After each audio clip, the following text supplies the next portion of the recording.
नमस्कार दोस्तों। आज मैं जो वीडियो लेकर के आया हूँ आप लोगों के लिए, इस वीडियो में मैं आपको बताऊंगा कि संस्कृत अनुवाद कैसे हम करते हैं।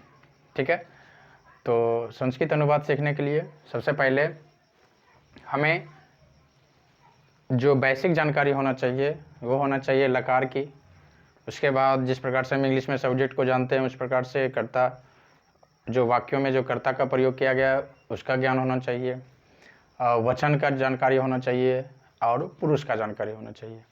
तो मुख्य रूप से मैं आपको बता दूं कि संस्कृत में वैसे तो लकारों की संख्या कुल 10 होता है, लेकिन अनुवाद को लेकर के और जैसा कि बिहार बोर्ड का एग्ज़ाम ये 10th क्लास तक के एग्ज़ाम में जो है अब 5 लकार का भी अगर अध्ययन करते हैं तो आसानी से अनुवाद आप बना पाएंगे संस्कृत में। तो सबसे पहले ये आपका हो गया। और आपको चाहिए कि जानकारी क्या होना चाहिए वचन का। तो वचन आपको जनरली पता है कि 3 प्रकार के वचन होते हैं, एक वचन, द्विवचन, बहुवचन, और उस प्रकार से फिर 3 पुरुष होते हैं, प्रथम पुरुष, मध्यम पुरुष और अन्य पुरुष, उसको उत्तम पुरुष भी कहते हैं। ओके, तो सबसे पहले हम आज अनुवाद में देखते हैं। संस्कृत अनुवाद हम पढ़ने जा रहे हैं, तो उसमें लकारों की संख्या 10 होती है। अनुवाद मुख्यतः अगर हम 5 लकार भी पढ़ लें तो अनुवाद सीख लेंगे, लेकिन आज जो मैं जिस लकार के बारे में बताने जा रहा हूँ उस लकार का नाम है लट लकार। तो आज लट लकार, जिसका हिंदी वर्तमान काल होता है, वर्तमान काल, लट लकार का हिंदी वर्तमान काल। वर्तमान काल का जो वाक्य होता है वो आपको पहचान में आना चाहिए कि जिस हिंदी वाक्य अंत में ता है, ता है, ती है, ते हो लगा हुआ है, तो उस तरह के जो वाक्य होते हैं वो वर्तमान काल में उसको रखा जाता है। तो हम सबसे पहले जो वाक्य मुझे दिया जाएगा अनुवाद बनाने के लिए, तो उसमें सबसे पहले तो आपको ये सिलेक्ट करना है कि वाक्य जो है कौन सा लकार का है। अगर लकार से रिलेटिव वाक्य है तो सबसे पहले अगर जिस वाक्य के अंत में ता है, ती है लगा हुआ रहे तो समझ लेना है कि वो वर्तमान काल है। वर्तमान काल है यानी कि संस्कृत में उसको लट लकार कहते हैं। और लट लकार जो होता है उसका रूप जो होता है इस प्रकार से, अभी मैं बता रहा था कि 3 वचन होते हैं, एक वचन, द्विवचन, बहुवचन हो गया आपका। उसी प्रकार से पुरुष हो गया, प्रथम पुरुष, मध्यम पुरुष और उत्तम पुरुष इसको कहते हैं। तो प्रथम पुरुष के एक वचन में लट लकार का जो रूप होता है वो होता है ती। अब इसको पढ़ने के तरीका, बहुत सारे लोग ऐसे पढ़ते हैं ती, ता, अंति, सी, था, थ, आमी, आवा, ये सही तरीका नहीं है पढ़ने का। वैसे याद आप कर सकते हैं जनरली, जैसे भी आप याद कर लें, लेकिन एक जब इसको आप सेटिंग ढंग से अगर याद करते हैं, क्योंकि इसके साथ मुझे सब्जेक्ट को भी सेट करना है, तो आप बेहतर होगा कि आप पुरुष और वचन को साथ में रटें। ओके, क्योंकि अब अगर पुरुष और वचन को एक साथ रखते हैं तो फिर आपको यहाँ से हम कर्ता को, वाक्य का जो कर्ता होता है उसको सेट करके अनुवाद बनाने में ज़्यादा आसानी होती है। ओके, तो सबसे पहले जो है हम देख लेते हैं एक वचन जो होता है प्रथम पुरुष के एक वचन में ती, देखिए यहाँ लिखा हुआ है प्रथम पुरुष के एक वचन में ती है। और उसके बाद जो है प्रथम पुरुष के द्विवचन में तह, यहाँ पे साफ से दर्शा दिया गया है प्रथम पुरुष एक वचन ती, प्रथम पुरुष द्विवचन ता, और प्रथम पुरुष के बहुवचन में अंति होता है। फिर उसी प्रकार से ये मध्यम पुरुष के एक वचन में सी, मध्यम पुरुष द्विवचन था और मध्यम पुरुष बहुवचन थो। तो इस प्रकार से आप देख सकते हैं। फिर उत्तम पुरुष के एक वचन में यहाँ आमी लिखा हुआ है, उत्तम, इसको आमी भी हालांकि वाक्य में प्रयोग करते हैं तो आकारांत की मात्रा हो जाती है, सॉरी धातु में जब इसको हम लगाते हैं तो उत्तम पुरुष एक वचन आमी, उत्तम पुरुष द्विवचन आवा, उत्तम पुरुष के बहुवचन में आमा, है ना। ऐसे अमी, अवा, अमा भी लिखा जाता है, लेकिन हम इसका धातु में प्रयोग करेंगे तो आ की मात्रा होती है, इसलिए मैं उसको आसानी से समझने के लिए मैंने यहाँ पे दर्शा दिया है कि आमी, आवा, आमा। ओके, अब उसके बाद जो है अब जो इसमें जानकारी रखनी है आपको वो रखना है इस प्रकार से, जिससे कि मैं बता रहा था आपको जिस प्रकार से हम इंग्लिश में सेंटेंस बनाते हैं तो वहाँ पे सब्जेक्ट का जानकारी होना बहुत ही जरूरी है। उसी प्रकार से जब हम वाक्य बनाएंगे तो ये इस तरह से आपका ये प्रथम ये कर्ता के रूप में इसका प्रयोग किया जाएगा, है ना जनरली। तो जैसे कि मान लिया जाए यहाँ सह लिखा हुआ है, सह का है, सह का जो है हिंदी वह होता है। हालांकि ये पुल्लिंग के लिए है, मैं बता दूं आपको, ये पुल्लिंग के लिए है रूप, है ना। और स्त्रीलिंग के लिए जो सा का होता है वो आपका सा होता है ना। यहाँ पर आप देख सकते हैं सा, और इस प्रकार से जो है सा, ते, ता, इस प्रकार से रूप होता है। तो मैं स्त्रीलिंग का नहीं यहाँ पे बता रहा हूँ आपको, अभी पुल्लिंग का मैं आपको बता रहा हूँ। सा, ते, ता, यानी कि सा के जगह पर सा लिख देंगे, ताव के जगह पर ते लिख देंगे और ते के जगह पर ता लिख देंगे। तो सा, ते, ता ये स्त्रीलिंग के लिए होता है ना। हालांकि यहाँ पुल्लिंग का रूप है। तो प्रथम पुरुष के एक वचन में सह मतलब हुआ, और उसी प्रकार से जैसे मैंने लकार को देखा, फिर प्रथम पुरुष के द्विवचन में ताव। अब हिंदी भी इसका साथ में देख लेना है, क्योंकि जब मैं हिंदी से संस्कृत करूंगा तो हिंदी तो आपका यही लिखा हुआ रहेगा, है ना। तो ताव मतलब वे दोनों, ते मतलब वे लोग या वे सब होता है। उसी प्रकार से मध्यम पुरुष के एक वचन में त्वम, त्वम का हिंदी तुम, फिर उसके बाद मध्यम पुरुष के द्विवचन में युवाम होता है, और युवाम का हिंदी होता है तुम दोनों। फिर उत्तम पुरुष के बहुवचन में यूयम होता है, जिसका हिंदी होता है तुम लोग या तुम सब। ओके, उसके बाद है फिर उत्तम पुरुष के एक वचन में अहम, जिसका हिंदी मैं होता है। उत्तम पुरुष के द्विवचन में आवाम, जिसका हिंदी हम दोनों होता है। और उत्तम पुरुष के बहुवचन में वयम, जिसका हिंदी हम लोग या हम सब होता है, हम लोग या हम सब होता है। ओके, चलिए अब मैं देख लेता हूँ कुछ यहाँ पे धातु लिखा हुआ है, क्योंकि अगर आपको लकार की जानकारी है ना, लकार आप देख लिए, कर्ता कैसे प्रयोग करते हैं वो देख लिए, फिर जब वचन देख लिए, आप पुरुष देख लिए, तो आप थोड़ा सा यहाँ पे मैं कुछ धातु यहाँ पे लिख दिया हूँ। और वाक्यों में तो अलग अलग प्रकार के आ सकते हैं धातु, जैसे पठ। जनरली ये बेसिक है, बेसिक मतलब आपका ये वीडियो है, ठीक है। हम अनुवाद को कैसे सीखते हैं लकार के लिए, लकार से। ओके, तो ये बेसिक नॉलेज है। तो पठ मतलब पढ़ना, गच्छ मतलब जाना, हंस मतलब हंसना, लिख मतलब लिखना, इस तरह से प्रयोग करते हैं।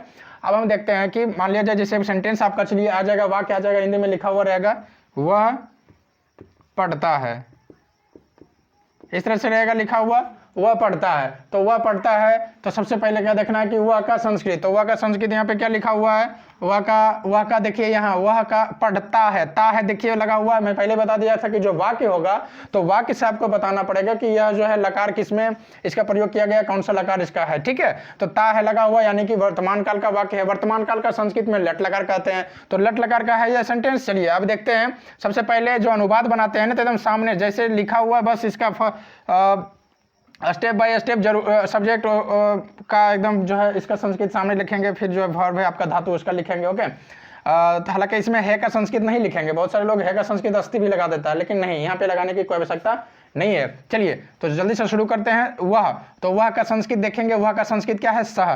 तो मैं यहाँ लिख दिया वह का संस्कृत सह। और पढ़ता है मतलब पढ़ना, पढ़ता है मतलब पढ़ना हुआ। तो वह जैसे कि क्लियर आपको दिख जाएगा, वह पढ़ता है, ठीक है। तो वह का संस्कृत आपको पता है, वह का संस्कृत यहाँ पे मैं लिख दिया सा, ठीक है। और पढ़ना का संस्कृत देखिए यहाँ पे मैं दिखा दिया हूँ पठ। तो देखिए जनरली होता क्या कि अगर आप सिर्फ धातु को लिखते हैं तो पठ हलंत लगाना पड़ेगा, गच्छ हलंत लगाना पड़ेगा, हंस हलंत लगाना पड़ेगा। लेकिन अगर जब हम इसको लकार के रूप में इसका प्रयोग करते हैं तो यहाँ पे पठ तो लिख ही दिया, लेकिन ध्यान दीजिएगा कि सह पठ। अब देखना है कि सह यहाँ किस पुरुष के किस वचन में, तो सह जो है प्रथम पुरुष के एक वचन में सह है। ओके, अब इसी प्रकार से यहाँ देखेंगे कि प्रथम पुरुष एक वचन में यहाँ पे क्या है, ती। तो बस लास्ट में कर देंगे यहाँ पे सह पठती, यानी कि वह पढ़ता है। इस तरह से हो गया, बहुत ईजी है।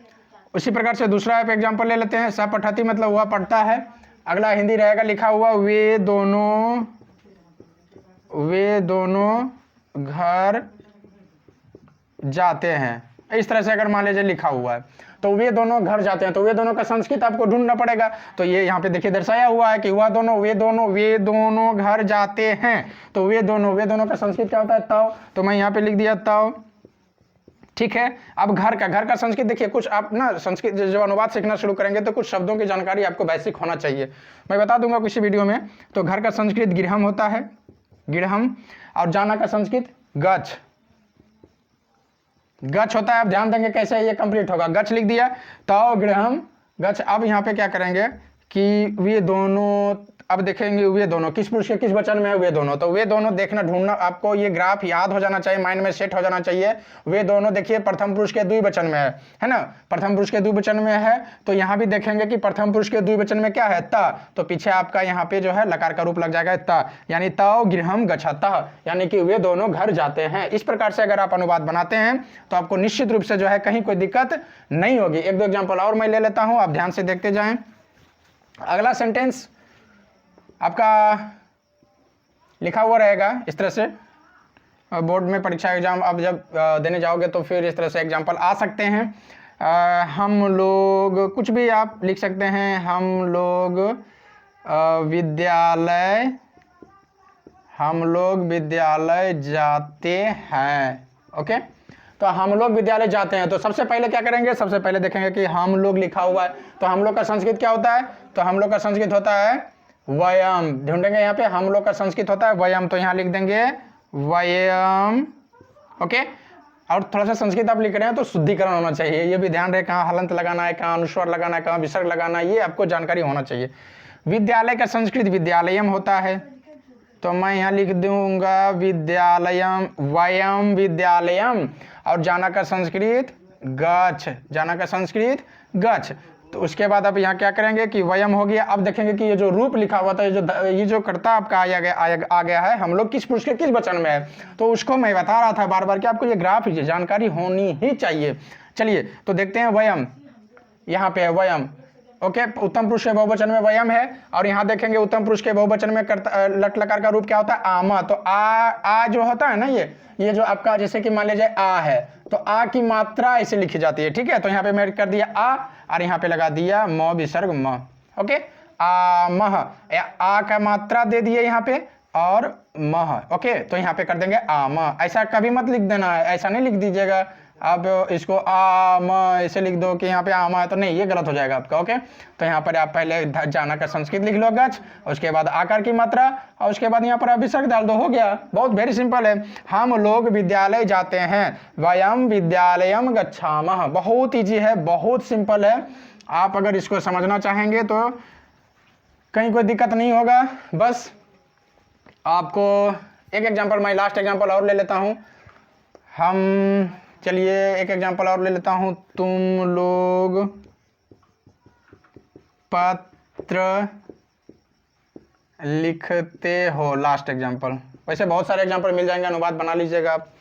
तो तुम लोग का संस्कृत क्या होता है, तो ढूंढना पड़ेगा, उसको याद कर लीजिएगा। अभी ग्राफ इस ढंग से सेट रखिएगा माइंड में। तुम लोगों का संस्कृत, यहाँ पे यूएम मैं लिख दिया हूँ, तो यूएम में देख लीजिएगा हर्षुकार दीर्घुकार की मात्रा, ये ध्यान रखिएगा। युवाम में हर्षुकार होता है, यूएम में दीर्घुकार होता है। इतना वेरी मतलब ये जो परिवर्तन होता है ये भी ध्यान रखिएगा। युवाम में हर्षुकार, यूएम में दीर्घुकार, कहाँ हर्षुकार, कहाँ दीर्घुकार, कहाँ हलंत, कहाँ अनुस्वार, कहाँ विसर्ग, ये सब बेसिक नॉलेज होना चाहिए, ओके। तो सबसे पहले यहाँ पे मैं कर दिया युवम है, तो यहाँ यूयम तुम लोग का संस्कृत हो गया। पत्र का संस्कृत पत्रम होता है ना। लिखना का संस्कृत यहाँ पे लिख होता है, ओके। अब देखिए ध्यान से, यूयम पत्रम, और लिखना का संस्कृत लिख कर दिया। अब देखेंगे कि यूयम किस धातु किस वचन में है, तो यूयम देखेंगे यहाँ पे हमने देखा कि यूयम यहाँ जो लिखा हुआ है आपका मध्यम पुरुष के बहुवचन में लिखा हुआ है। मध्यम पुरुष के एक वचन, द्विवचन, बहुवचन, मध्यम पुरुष के बहुवचन में। तो मध्यम पुरुष के बहुवचन में लकार को देखूंगा क्योंकि यहाँ पे ते लगा हुआ है, यानी वर्तमान काल, यानी लट लकार। तो देखेंगे कि यूयम मध्यम पुरुष के बहुवचन में यहाँ पे थो लगा हुआ है, तो यहाँ पे मैं लिख दूंगा थो, तो हो जाएगा पूरा आपका वाक्य कंप्लीट। यानी कि यूयम पत्रम लिखत हो, तुम लोग पत्र लिखते हो, यूयम पत्रम लिखत हो। इस तरह से आप अगर वाक्य को बना सकते हैं। एक एक एग्जांपल आप सब पर ले सकते हैं, अपने से बना सकते हैं। थोड़ा सा बुक का भी आप सहायता ले लीजिएगा, क्योंकि जब संस्कृत व्याकरण में अब देखोगे कि बहुत सारे जो, जैसे कि मैं विद्यालय का संस्कृत, पत्र का संस्कृत, घर का संस्कृत, ये सारा का सारा संस्कृत वहाँ पे मिल जाएगा। क्योंकि वो उतना थोड़ा सा आसान होता नहीं है पूरा एक ही वीडियो में समझाना। तो मैं अभी बेसिक नॉलेज इस वीडियो में बस रखा था कि संस्कृत अनुवाद को कैसे हम शुरुआत कर सकते हैं लकार के साथ, ओके। तो हम फिर किसी वीडियो में आएंगे और उसमें आपको इसका थोड़ा सा इससे वृहद तौर पर आप बताने का प्रयास करेंगे। और आज की वीडियो में बस इतना ही रहने देते हैं। धन्यवाद।